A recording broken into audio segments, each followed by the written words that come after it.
ជំរាបសួរប្រិយមិត្តរបស់ក្រុមហ៊ុនស៊ុនស៊ីមីកូទាំងអស់គ្នាជួបគ្នាជាមួយនឹងនាងខ្ញុំរីណាម្ដងទៀតហើយនៅក្នុងវីដេអូនេះនាងខ្ញុំនឹងមកធ្វើការបង្ហាញលោកអ្នកពីទូទឹកកក My LG ដែលមានលេខ model GV V25FF GRB ដែលជាប្រភេទទូទឹកកកខ្នាតធំដែលមានបច្ចេកវិទ្យាទំនើបនិងលក្ខណៈពិសេសជាច្រើនដូចជាទូទឹកកកមួយ model នេះមានបំពាក់មកជាមួយនឹងបច្ចេកវិទ្យា Smart Inverter Compressor ដែលជាបច្ចេកវិទ្យាជួយសន្សំសំចៃភ្លើងបានច្រើននិងមានសំឡេងស្ងាត់ល្អនៅពេលដំណើរការហើយវាក៏មិនខុសពីទូទឹកកក LG ដទៃទៀតដែរដែលមានបំពាក់មកជាមួយនឹងបច្ចេកវិទ្យា Linear Cooling ដែលជាបច្ចេកវិទ្យាជួយរក្សាសីតុណ្ហភាពឲ្យនៅថេរមិនប្រែប្រួលត្រឹមចន្លោះដក5និងបូក5អង្សាដែលធ្វើឲ្យបន្លែផ្លែឈើនិងម្ហូបអាហាររក្សាភាពស្រស់បានយូរហើយទូទឹកកក LG ស៊េរីថ្មីមួយនេះក៏មានបំពាក់មកជាមួយនឹងប្រអប់ Fresh Converter Plus ដែលជាប្រអប់ជួយរក្សាបន្លែផ្លែឈើឲ្យស្រស់បានកាន់តែយូរ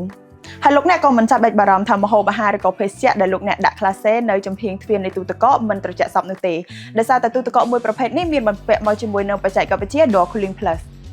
ហើយទូទឹកកកស៊េរីថ្មីមួយនេះក៏មានបំពាក់មកជាមួយនឹងមុខងារគោះទ្វារវា2ដងដើម្បីមើលឃើញសម្ភារៈដែលមាននៅក្នុងទូទឹកកកដោយពុំចាំបាច់បើកទ្វារទូទឹកកកមួយនេះបានផងដែរហើយទូទឹកកកមួយនេះក៏អាចផលិតទឹកកកបានដោយស្វ័យប្រវត្តិខ្លួនឯងផងដែរដោយវាអាចផ្ទុកទឹកបានរហូតដល់ 3.5 លីត្រ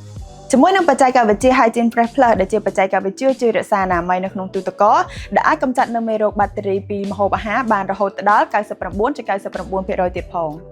បើលោកអ្នកចាប់អារម្មណ៍ទូទឹកកក LG មួយ model ដែលខ្ញុំបានធ្វើការបង្ហាញនេះលោកអ្នកក៏អាចរកជាបាននៅគ្រប់បណ្ដាសាខាទាំងអស់របស់ក្រុមហ៊ុនស៊ុនស៊ីមីកូបានផងដែរអរគុណសម្រាប់ការតាមដានទស្សនានៅវីដេអូមួយនេះជួបគ្នាជាមួយនឹងនាងខ្ញុំនៅក្នុងវីដេអូផ្សេងទៀតបាយបាយ